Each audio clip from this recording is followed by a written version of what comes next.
내가 이르노니 너희는 성령을 따라 행하라. 그리하면 육체의 욕심을 이루지 아니하리라.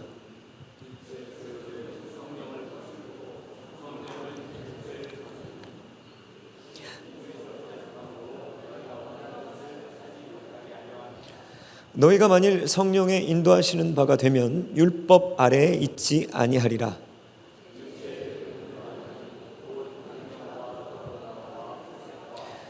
우상 숭배와 주술과 원수 맺는 것과 분쟁과 시기와 분냄과 당 짓는 것과 분열함과 이단과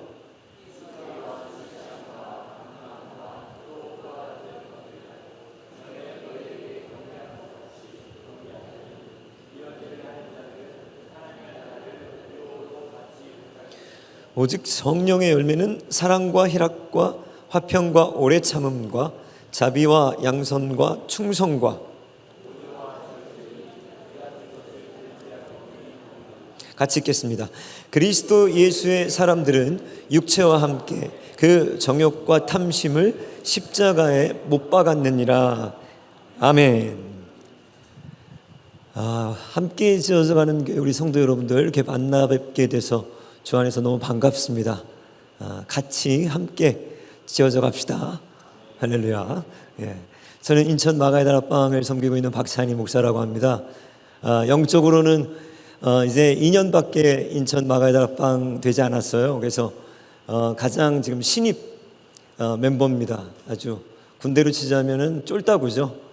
예. 영적으로는 가장 어떻게 보면은 오늘 죄송한데 저희 공동체에서 제일 끝에 있는 제가 왔습니다. 근데 외모는 박보영 목사님 다음 제가 넘버 2입니다. 네, 여러분들. 여기 계셨던 김산성 목사님이라고 혹시 아시죠? 예, 김산성 목사님이 아니다, 자기가 넘버 2다. 저보고 넘버 3라고. 그래서 제가 지금 이 한국에 돌아가면 제일 먼저 처리해야 될 게 이 문제입니다. 지금. 예, 누가 과연 넘버 2냐. 어쨌든 지금 동메달은 제가 확보했습니다. 박보영 목사님 넘버 2 아니면 3인데 여러분들 기도 많이 해주셔서 제가 넘버 2에 오를 수 있도록 기도 꼭 부탁드립니다. 여러분들 호주에 이 브로니 웨어라는 간호사가 있습니다. 이 사람이 호스피스로서 임종을 앞둔 많은 사람들을 돌보게 된 거예요. 직업상. 그러면서 막 돌아가시는 분들과 대화를 하면서 이거 궁금했나 봐요. 뭐가 이렇게 후회되세요? 그러면서 자기도 모르게 많은 사람들과 이런 질문을 주고받다가 하나하나 정리해서 책으로 엮은 것이 얼마 전에 저희들이 나와서 베스트셀러가 된 사람들이 죽을 때 가장 후회하는 5가지라는 책이 나왔습니다. 여러분들, 오늘이 우리의 인생의 만약에 마지막이라면 여러분들 뭐를 후회하실 것 같습니까? 많은 사람들이 돈을 좀 더 벌 걸, 뭐 이런 걸로 후회는 안 한대요. 대부분. 이 간호사가 깜짝 놀랐던 공통점을 발견했는데 대부분 사람들이 비슷한 걸 후회하더라는 거예요. 뭐 종교의 차이, 모든 직업, 교육 수준의 차이 다 떠나서 공통적인 것을 후회하더라는 거예요. 우리도 그거는 후회하지 말아야 되잖아요. 그죠? 5개 중에 4개는 여러분들 모르셔도 되고요. 넘버 1, 사람들이 무엇을 이렇게 죽을 때 후회하는가, 이거였습니다. 제가 읽어드리면, 임종을 앞둔 환자들이 의외로 무엇이라고 얘기했는가? 평생 내 뜻대로 살아보지 못한 것에 대해서 가장 많은 후회를 했대요. 뭐라고요? 평생 내 뜻대로 못 살아봤다라는 거예요. 제가 읽어드리겠습니다. 그들에 의하면 다른 사람들의 시선, 다른 사람들의 기대에 맞추는 가짜 삶을 사느라 정작 사람들은 자신이 정말 하고 싶은 것을 누리고 사는 진짜 삶에 대한 용기를 내지 못했다는 거예요. 본인들이 진짜 원하고 갈망했던 삶을 못 살고 다른 주변의 시선이나 이런 것들을 의식하니라 본인들이 별로 원치 않았던 어떤 그런 가짜 삶을 살았던 것에 대해서 가장 많이 후회했다고 합니다. 성도 여러분들은 지금 어떠십니까? 여러분들 뜻대로 살고 계십니까? 여러분들이 원하는 삶을 지금 살고 계십니까? 여러분들 여기 원해서 이민 오셨습니까? 지금 여러분들이 살고 있는 삶이 여러분들이 원하셨던 삶인지 궁금하네요. 저는 이 호스피스 간호사의 이 웨어의 이 책의 글을 읽다가 너무 충격받았습니다. 목회자로서 내가 생각하고 있는, 내가 갖고 있던, 내가 그렇게 깊이 고민하고 싸워왔던 문제들을 마치 들려주는 것처럼 아주 선명하게, 저는 이 말이 얼마나 도전이 되는지 몰라요. 여러분들 창세기 처음 3장을 보시면 우리 사람들이 하나님을 버립니다. 하나님을 부인해요. 마귀와 손을 잡습니다. 그 이유가 뭐였죠? 내 마음대로 하고 싶은 거예요. 내 뜻대로 살고 싶은 겁니다. 더 정확하게 얘기하면 누가 나에게 이래라 저래라 하는 삶을 우리는 뼛속까지 싫어하는 거예요. 그래서 누구까지도 우린 팔았냐면 하나님을 버리는 초강수를 우린 택했습니다. 이것을 원죄라고 해요. 아담의 후손인 우리들 모두 공통적인 특징이 있습니다. 그것이 뭐냐면 내 뜻대로, 내 바람대로, 내 원대로 살고 싶은 거예요. 그래서 우리는 하나님을 버린 사람들입니다. 그런데 이상하죠. 죽을 때 야 이제 원대로 살았다 이렇게 해야 될 거 아니에요. 먹을 거 다 먹어보고, 갈 거 다 가보고, 볼 거 다 가보고, 해볼 거 다 해보고, 하나님을 떠났으니까, 내가 주인이 됐으니까 내 마음대로 살았다라고 고백을 해야 하는데 왜 이런 고백을 할까? 여러분 보십시오. 우리는 오늘도 속고 있습니다. 하나님의 말씀대로 사는 삶은 불편한 삶이고, 주님이 우리의 주인이 되는 삶은 아주 구속이며, 내 마음과 내 뜻대로 사는 삶이 우리들은 모두 마음속에 아주 강한 그런 생각들을 갖고 있어요. 그것이 행복이고 자유라고 믿는 거예요. 오늘도 우리는 속고 있는 거예요. 그리고 언제든지 그 사단과 손을 잡습니다. 왜? 내가 원하는 삶. 젊은 우리 친구들을 이렇게 전도하다 보면 가장 걸리는 게 있어요. 그들이 어떤 고백들을 하냐면, 목사님, 저 젊었을 때 다 해보고 싶습니다. 술도 마음껏 먹어보고, 내 정욕을 위해서 마음껏 살아보고, 죽기 전에 그 강도처럼 주님께 돌아오고 싶습니다. 제가 아는 어떤 한 성도님이 고민을 나누는데요. 그 아이가, 자식이 있는데 그 자식이 정말 방탕한 삶을 살고 있습니다. 어렸을 때부터 교회를 다니고 믿음을 가르쳤지만 전혀 믿음을 받아들이지 않고 너무너무나도 방탕한 삶을 사는 거예요. 왜 그러느니? 근데 그 아이가 이런 얘기를 하는 거예요. 청년이죠. 주님이 나를 부르시면 이제 이렇게 못 살잖아요. 주님이 나를 부르시면 나 맨날 교회 가야 되잖아요. 주님이 나를 부르시면 나 박보영 목사님처럼 살아야 되잖아요. 주님이 나를 부르시면 술도 못 먹고, 내가 하고 싶은 거 못 하고, 그러니까 지금 이거 해야 된다는 거예요. 지금 술 취하고, 지금 방탕하고, 지금 하나님이 부르시기 전에 마음껏 타보고 싶은 차도 타보고, 돈도 마음껏 써보면서 내 육체의 쾌락을 위해서 살아보고 싶다는 거예요. 여러분, 이 청년의 마음이 우리 마음 아닙니까? 우리 안에 그 마음이 있지 않습니까? 근데 마지막에 그런 삶을 살았던 사람들이 공통적으로 하나님을 믿었던, 믿지 않았던, 교육 여하, 직업 여하, 신분 여하를 막론하고 이런 후회들을 했더라는 거예요. 내가 내 원대로 살고 싶어서, 내 마음대로 살고 싶어서 결정한 삶인데 결국 내 마음대로 못 살았다라는 거예요. 내 뜻대로 한 번도 못 살아봤다라는 거예요. 여러분, 우리는 오늘도 속고 있습니다. 내가 주인이 돼서 내 마음대로 살면 아주 행복하고 자유로운 삶을 살 것 같지만 전혀 그렇지 못한다는 거예요. 오늘 저는 그래서 내 마음대로 살다 보면 어떻게 되는가, 이것을 몇 가지로 한번 오늘 본문 말씀을 통해서 나눠보려고 합니다. 내 마음대로, 내가 원하는 삶은, 내가 원하는 대로 살면 나는 어떤 삶을 살게 되는가. 첫 번째, 오늘 본문 말씀을 보면 16절에 너희는 성령을 따라 행하라. 그리하면 육체의 욕심을 이루지 아니하리라. 육체의 소욕. 첫 번째, 우리 마음에 원하는 대로 살아가게 되면 우리는 욕심 내며 살게 됩니다. 욕심 내며 살게 된다는 거예요. 여러분, 그 삼성의 이건희 회장이 살아생전에 자동차를 몇 대 갖고 있었는지 여러분 아십니까? 124대 갖고 있었습니다. 477억이었대요. 재밌는 건 1억 이하의 차는 개수하지 않은 가격입니다. 124대를 가지고 477억 원 어치의 차량을 보유해서 서울 시내에서 달릴 데가 없어서 용인 지역에 큰 레이싱장을 프라이빗으로 만들어서 자기가 소유했던 자동차들을 그가 달렸습니다.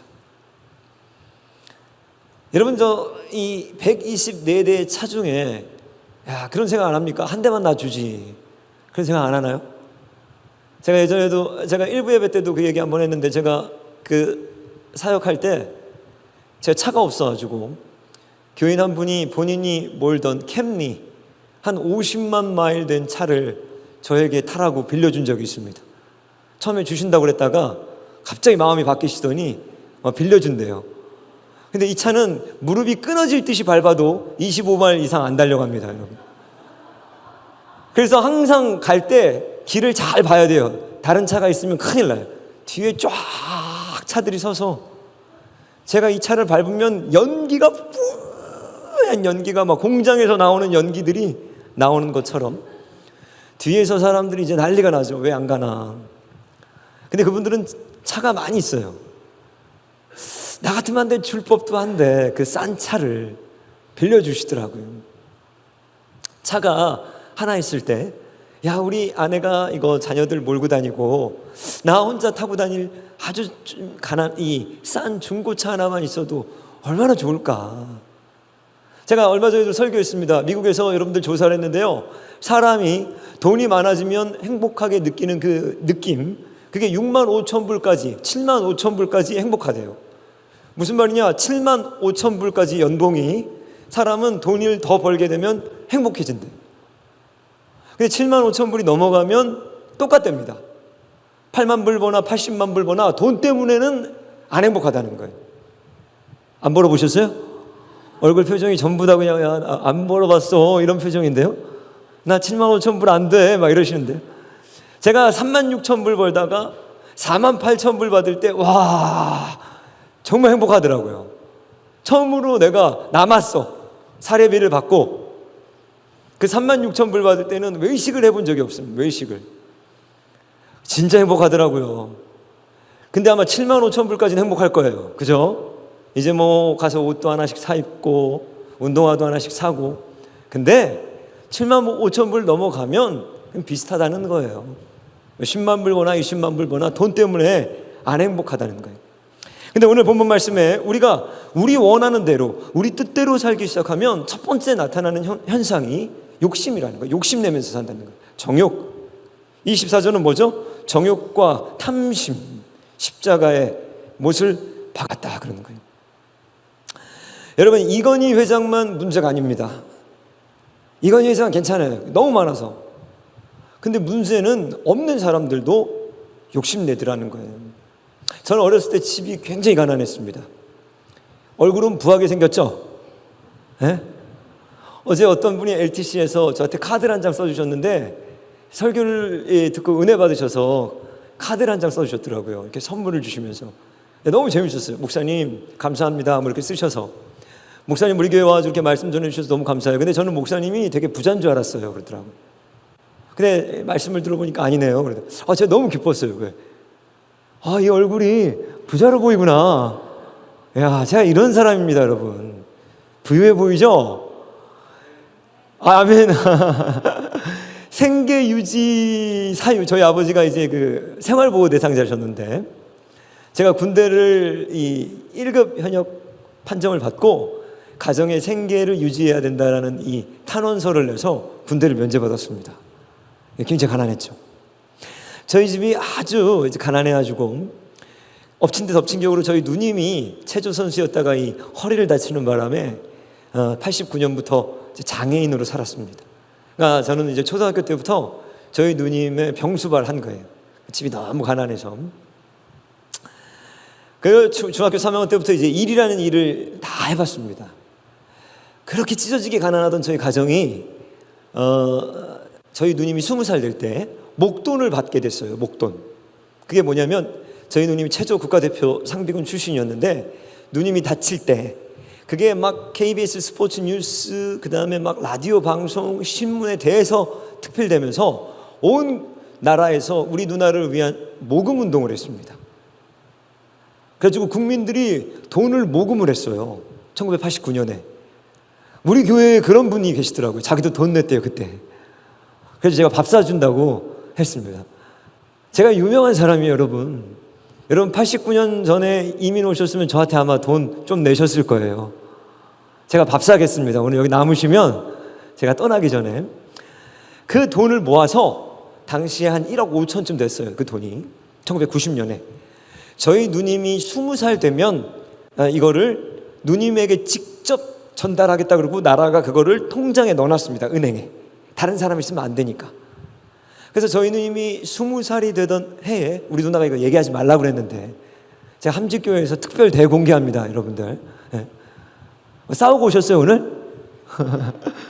분위기 안 좋은데요? 저 LTC에서 지금 인기 엄청 많았는데 여기 분위기 안 좋은데요? 1억 5천을 모아가지고 여러분 잘 들으셔야 돼요. 남의 얘기지만 중요한 거예요. 우리 누나가 20살 되던 해 이제 주기로 했어요. 근데 우리 집이 너무너무 가난했어요. 우리 누나 병치레 하면서 정말 마지막에는 진짜 가난해가지고 집에 이 세탁기 이런 것도 없었어요. 단칸방에서 사는데 이야 진짜 화가 나더라고요. 겨울에 오리털 파카 입는 게 소원이었어요. 그 얇은 티를 입고 다니는데 그 1억 5천만 기다린 거예요. 1억 5천만. 이거 나오면 우리 한번 살아보자. 1억 5천이 나왔습니다. 우리 아버지가 그걸 받았어요. 그래가지고 그걸 어떻게 했는가? 주식에 투자를 한 거예요. 저하고 누님이 간청했습니다. 아버지 아파트를 사야 합니다. 그때 서울에 1억 5천이면요 지금은 1억 5천 갖고 아파트를 못 사요. 평당 3천이 넘습니다. 근데 그 당시에는 서울에 저희들이 상계동 살았는데 아파트를 살 수 있었어요. 1억 5천 갖고 사놨으면 10년 지나면 엄청나게 올랐죠. 10배 넘게 올랐죠. 10억 넘습니다. 그쪽에 아파트들이. 근데 저희 아버지가 그때 마을버스 운전을 하셨는데 마을버스 운전이 얼마나 고달퍼요 여러분 인생. 그래서 저희 아버지가 야 이거 내가 아파트 하나 사면 계속 이 일을 해야 되는데 너무 힘들다. 그래서 우리 주식에 투자해서 우리 세 식구 잘 살아보자. 저희는 불안한 거예요. 왜 잘 되면 좋지만 리스크가 있잖아요. 불안한 거예요. 그래서 저희 누님이 그럼 다 하지 말고 한 5천원 남겨놓고 1억만 합시다. 그래서 저희 아버지가 안 된다. 조금이라도 더 넣어야 올랐을 때 더 받게 된다. 여러분 그 1억 5천 중에요 우리나라 주식 시장이 1996년인가 그때 한번 완전 장중이 폭락했습니다. 폭락. 아버지는 매일 뭐만 하냐면 우리 셋이 뭐만 보냐면 주식만 보는 거예요. 이제 1억 5천에서 나중에 남은 돈이 얼마냐고 물어보니까 몇백만 원 남았다는 거예요. 야, 그때 여러분들 얼마나 제가 아찔했는지 아십니까? 여러분 근데 그때 제가 주님을 만났습니다. 할렐루야. 96년에 주님을 만났습니다. 할렐루야. 아무 데 갈 데 없어서 교회에 와서 이제 내 인생의 마지막 밑바닥에서 2판 4판 공사판 제가 며칠 전에도 기도했습니다. 하나님 앞에 나와가지고 기도했어요. 뭐 기도를 알지도 못하고 교회를 다니지도 못하고 하나님 제가 하나님 앞에 첫 번째 한 기도가 이 기도였어요. 저 2만 원만 꿔주세요. 제가 갚을 테니까 2만 원만 좀 빨리 꿔주세요 하나님. 기도를 해봤어야죠. 통곡하면서 하나님 저를 도와주십시오. 이건희 회장 문제가 아닙니다. 여러분 여러분들의 육체를 쫓아서 여러분들이 원하는 삶을 살면 돈이 얼마 있든지 상관없습니다. 여러분 가난하면 가난한 대로 부하면 부한 대로 여러분들은 욕심내면서 살아요. 평생 욕심냅니다. 여러분 우리나라 조선시대에 300년 동안 12대에 걸쳐서 부자로 살았던 경주 최가가 있습니다. 경주 최가. 300년을 부자로 3, 4대 살기도 어려운데, 그죠? 300년을 살았습니다, 이 사람이. 근데 그 비결이 뭔가, 가훈이 6가지가 있었는데 이 가훈을 가족들에게, 자녀들에게 신신당부하면서 주입시킨 거예요. 그 6가훈이 이렇습니다. 첫째, 진사 이상의 벼슬은 절대 하지 말아라. 이게 무슨 얘기입니까? 진사가 뭔가 찾아봤더니 과거 시험을 봐서 급제했을 때 처음 그 벼슬이 진사래요. 진사. 김진사댁 셋째 딸 뭐 이런 거 있잖아요. 근데 조선 말기에 과거가 아주 무너져 버렸어요. 막 탐관 오리들이 등장하면서 과거 시험이 막 부정부패가 많아졌습니다. 그래서 아무나 진사가 많이 됐어요. 그러니까 뭐 영의정, 좌의정, 뭐 우의정, 정일품, 정의품, 종일품, 종의품, 이 18개의 품이 있는데 여기 진사는 벼슬의 첫 시작이죠.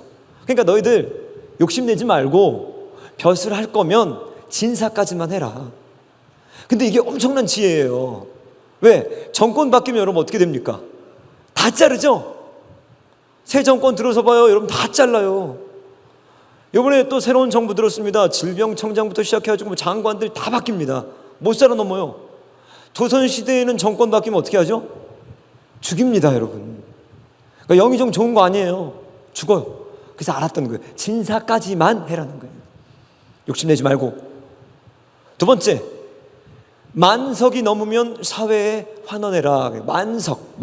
쌀이 만석이 넘으면 사회에 환원하거라. 만석이 얼만가 네이버 들어가지고 막 아까 찾아봤더니 18억에서 36억 뭐 이러더라고요. 야, 18억 있으면 얼마나 행복할까? 여러분 지금 제 설교 듣고 있어요? 관심 있어요? 여기까지만 하라는 거예요. 여기까지만. 더 벌지 말고, 더 벌면 어떻게 하라고? 돌려줘라. 셋째, 기가 막혔어요. 레위기 말씀이 흉년에는 땅을 사지 마라. 자, 흉년이 되면 여러분들 먹고 살기 위해서 마지막에 땅을 팝니다. 그죠? 소장농이 되거나 노예로 전락해요. 그러니까 그때 왕창 땅을 사들여야 되는 거예요. 왜? 이때가 기회인 거예요. 헐값에. 그 가난한 사람들의 등골을 빼먹을 수 있는 거예요. 그렇게 하지 말라는 거죠. 절대 흉년에는 남의 땅을 사지도 말고, 객은 후히 대접하고. 다 레위기예요. 민수기, 모세오경. 복음이 안 들어갔던 우리나라 조선시대에 이런 사람들이 있었습니다. 사방, 다섯 번째, 백리 안에 굶어 죽는 사람은 절대 없게 해라. 너 책임이다. 사방 백리 여기에서 아무도 굶어 죽으면 안 된다는 거예요. 왜? 그게 부자의 책임이라는 거죠. 많이 있으니까.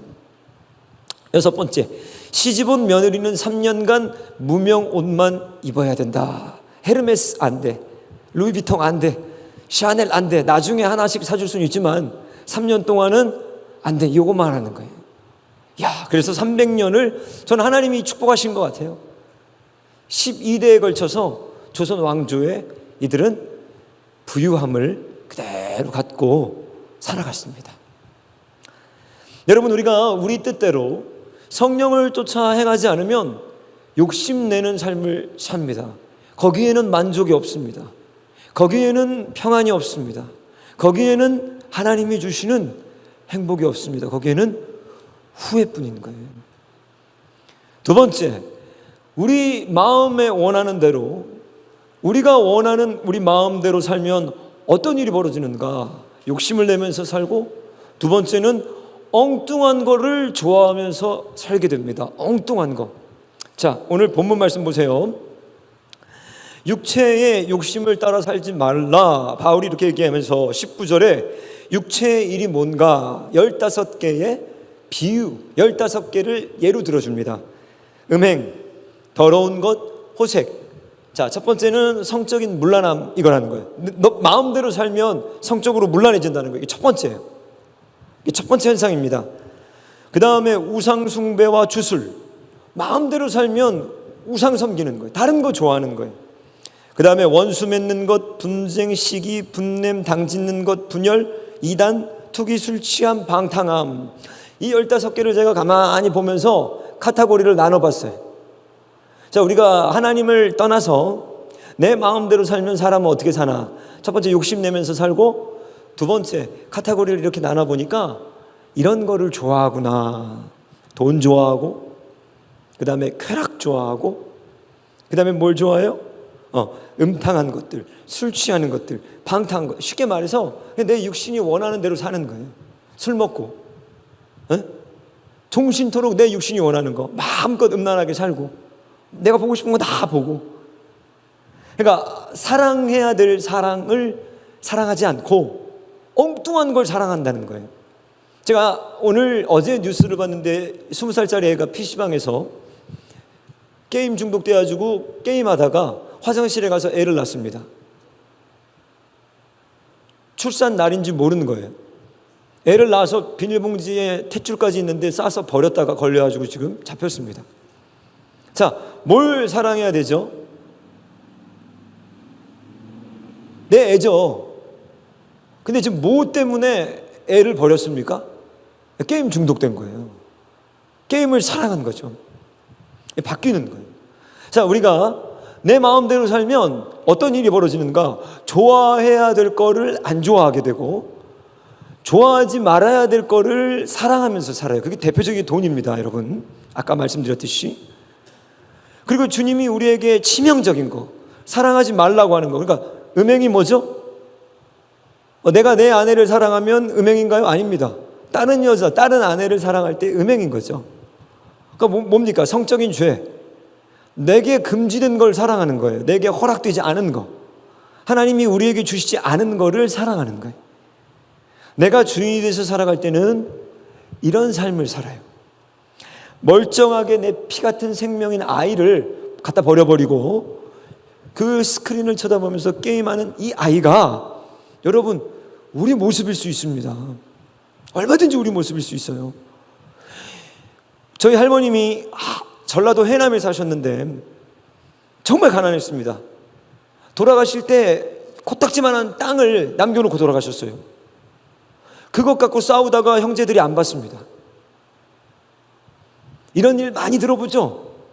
여러분, 정말 코딱지만한 땅인 겁니다. 땅이 중요한가요? 땅이잖아요. 내 형제가 중요합니까? 형제가 중요하죠. 제가 그렇게 가난할 때, 정말 너무너무 가난할 때, 어느 날 어떤 놀라운 일이 일어났는데 저한테 1,000만 원을 줬습니다. 1,000만 원. 제가 1,000만 원이 생겼어요. 갑자기. 1996년에, 97년에. 당시 1,000만 원은 어마어마한 돈입니다, 여러분. 어마어마한 돈. 제가 그 1,000만 원을 어떻게 했는가? 저희 누님이 이 하반신이 마비되어 있거든요. 재활원에 살고 있었거든요. 한 방에 6명이 휠체어 타는데 좁은 방에서 제가 뒤도 안 돌아보고 돌아가서 그 1,000만 원을 저희 누나에게 다 줬습니다. 방을 얻으라고 빨리. 근데 집에 오려고 그러는데 걔가 경기도 광주예요. 전 서울에 있었고 1,200원이 없는 거예요. 다시 갔어요, 누나한테. 1,200원만. 그랬더니 누나가 한 5만 원 주더라고요. 그리고 왔습니다. 그 사실을 그 돈 준 사람이 알게 됐어요. 그 돈을 준 사람이 그걸 듣고 충격을 받은 거예요. 아니, 이런 놈이 다 있나? 아니, 내가 이렇게 사랑해서 정말 귀해서 정말 1,000만 원을 줬는데 다시 1,000만 원을 준 거예요, 저한테. 이거는 꼭 가서 너를 위해서 써야 된다. 그날 제가 달려가가지고 누나 1,000만 원 또 생겼어. 1,000만 원 줬어요. 내가 이제 내 아이의 아빠가 됐는데 우리 애들이 이렇게 사랑하면서 산다면 얼마나 행복할까. 여러분, 자식 키우시죠? 행복할까, 안 행복할까요? 행복하죠. 왜? 돈이 없으면 이렇게 행복하게 살 수 있어요. 돈이 좀만 있으면 우리 아빠 엄마 언제 죽나 해요. 우리 청년들이 저한테 상담하는데 2번 제가 이 상담 받았어요. 엄마 아빠가 언제 죽는지 계산하고 있다고. 미국. 여러분의 자녀일 수 있습니다, 여러분. 얼굴은 보고 웃을 수 있을지 모르지만 어떤 애는 계산하고 있어요. 나한테 얼마 오나. 이게 여러분들이 원하는 하나님의 나라입니까? 아빠를 사랑해야 됩니까? 아빠의 돈을 사랑해야 됩니까? 에? 우리 마음대로 살면 이런 일들이 부지기수로 벌어집니다, 여러분.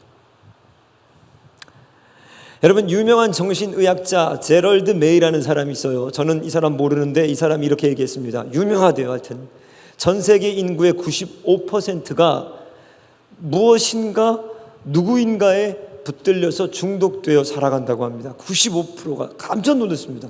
중독? 저는 뭐 알코올 중독, 그냥 뭐 게임 중독 이건 들어봤는데 95%는 중독돼서 살아간다는 거예요. 너무너무 놀랐어요.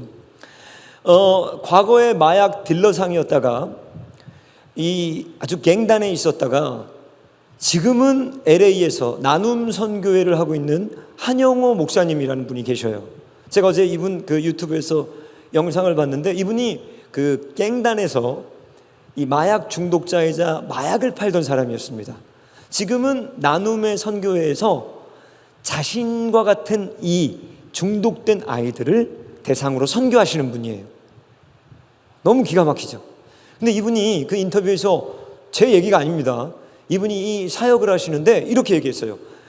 미국 내 한인 청소년들 가운데 마리화나를 1회 이상 피워본 사람 10번 중독 다 포함해서 한 번 이상 마리화나를 피워본 사람이 전체 미국 내 한인 청소년들 가운데 몇 %인지 여러분 아십니까?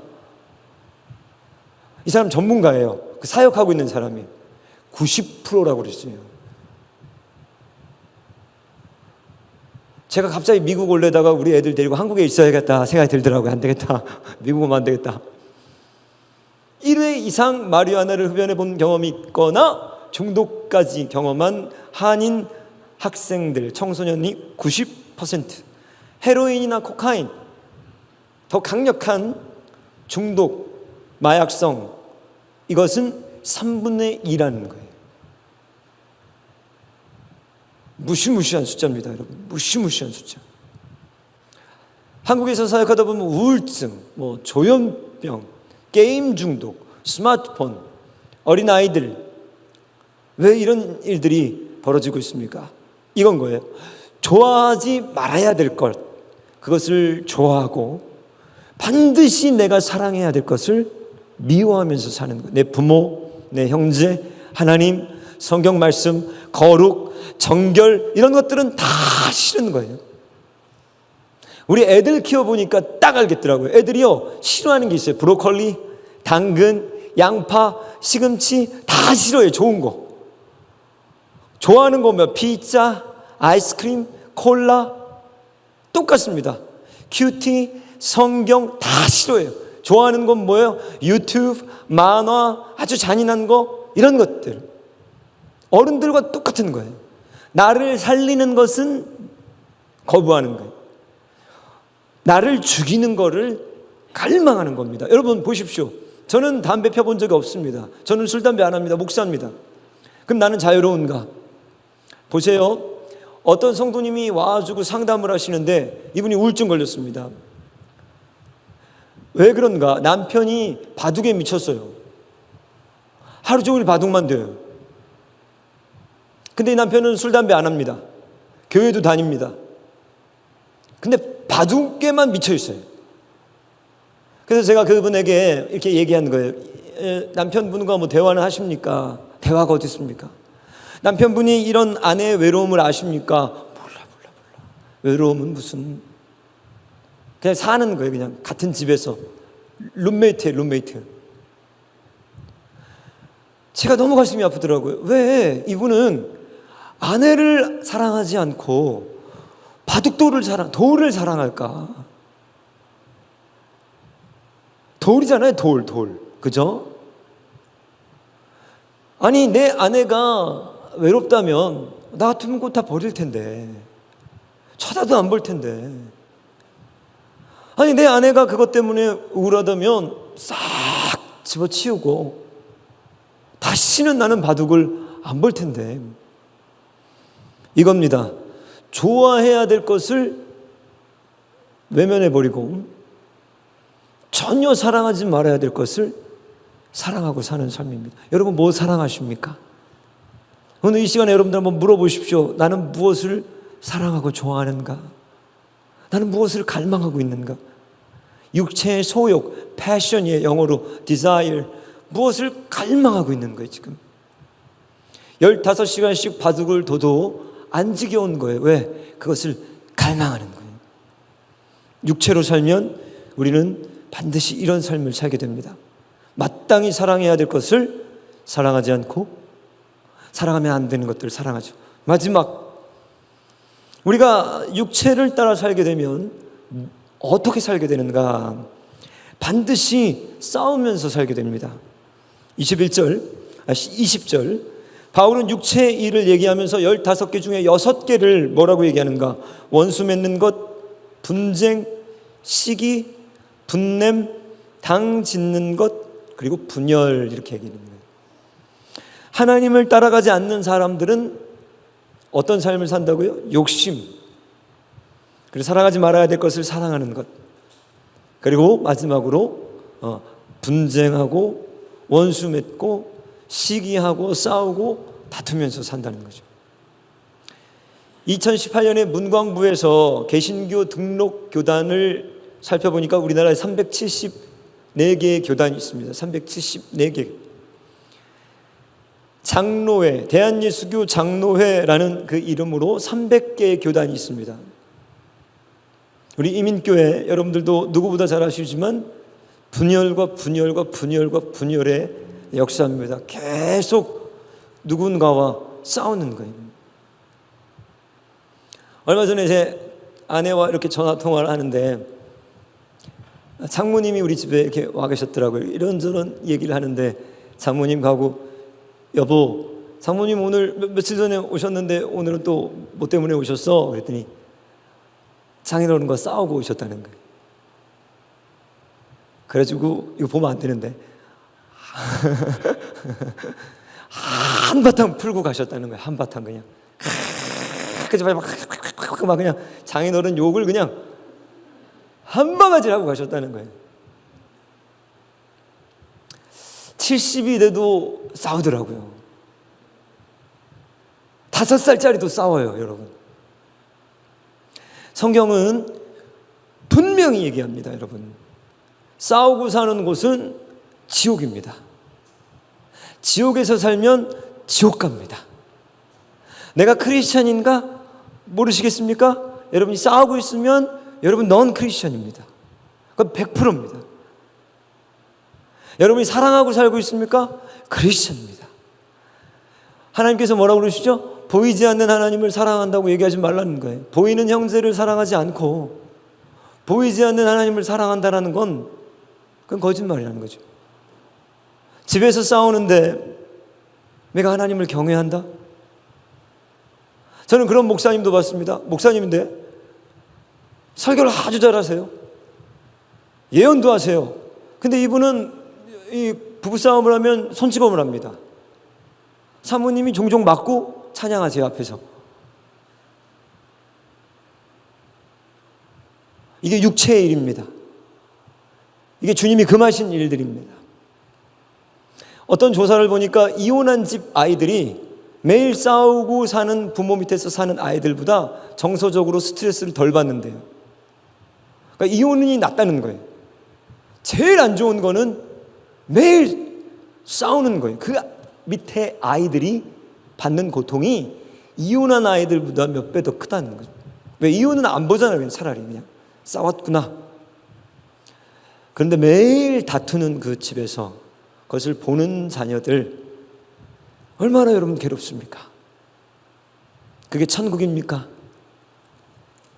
지옥입니다. 여러분 싸우고 계십니까? 누구와 원수 되셨습니까? 교회 안에 불편한 사람이 있습니까? 나누어져 있습니까? 근데 여러분들이 성령님을 쫓아가지 않고 있다는 거예요. 저는 목회자라 신방을 자주 갑니다. 신방을 이렇게 가면 제 취미가 있어요. 남의 집에 가면. 저는 특이한 걸 좋아하는데 남의 집에 가면 그 사람의 앨범 사진 보는 걸 되게 좋아합니다. 왜 좋아하냐? 예를 들면 이제 제가 우리 목사님을 지금 뵀거든요. 근데 앨범을 보면 20대의 조성용이라는 사람 있잖아요. 30대의 또 조성용이라는 사람 있잖아요. 내가 보지 못했던, 내가 경험해 보지 못했던 과거에 그 사람이 거기 기록이 있잖아요. 그러면 그 사람을 내가 이해하는데 참 많은 도움이 되더라고요. 그래서 좀 무례할지 모르지만 이렇게 집에 다니면서 사진 있으면 유심히 보고 앨범이 있으면 한번 보여주세요. 그래서 그분의 옛 모습들을 이렇게 한번 들춰봅니다. 근데 여러분, 특히 우리들 집에 가면은 결혼식 사진들 많이 있잖아요. 그죠? 제가 그 사진을 이렇게 보다 보면 많이 슬퍼요. 우리가 사진을 찍을 때는 대부분 행복할 때 찍습니다. 그죠? 근데 왜 슬픈가? 현실은 사진과 너무 다른 거예요. 사진은 너무 행복한데 현실은 전혀 행복해 보이지가 않는 거예요. 여러분 행복하십니까? 사진 속에 그 즐거웠던 순간처럼 오늘도 살고 계십니까? 여러분들 얼굴이 많이 무겁네요. 제가 보니까. 아까 PC방에서 그 버려진 아이, 저도 아이를 넷 키우지만 그 기사를 제가 뉴스를 볼 때 가슴이 찢어지더라고요.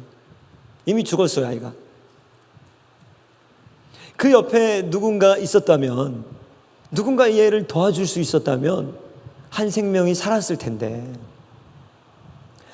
제가 목사로서 장례를 많이 다룹니다. 근데 아주 중요한 걸 제가 깨달았어요. 사람이 죽으면, 여러분 죽으면 옷을 누가 입혀주죠? 누가 입혀줘야 됩니다. 관에 누가 넣어주죠? 자기가 들어가나요? 아닙니다. 누가 넣어줍니다. 마지막 화구에 들어갈 때 자기가 걸어서 들어가나요? 아닙니다. 누가 넣어줘야 됩니다. 마지막 묻힐 때도 자기가 묻히나요? 아니요. 누가 묻어줍니다. 태어나서 죽는 그 순간까지 우리는 뭐가 필요해요? 도와줘야 돼요. 누가. 핏덩어리 같은 애가 태어났을 때 누군가는 얘를 입혀줘야 되고 닦아줘야 되고 젖을 먹여줘야 되고 평생, 그리고 마지막 죽는 그 순간에 마지막 관에 들어갈 때도 누군가는 깨끗하게 닦아서 옷을 입혀서 그렇게 보내줘야 돼요. 그렇지 않으면 묻히지도 못해요.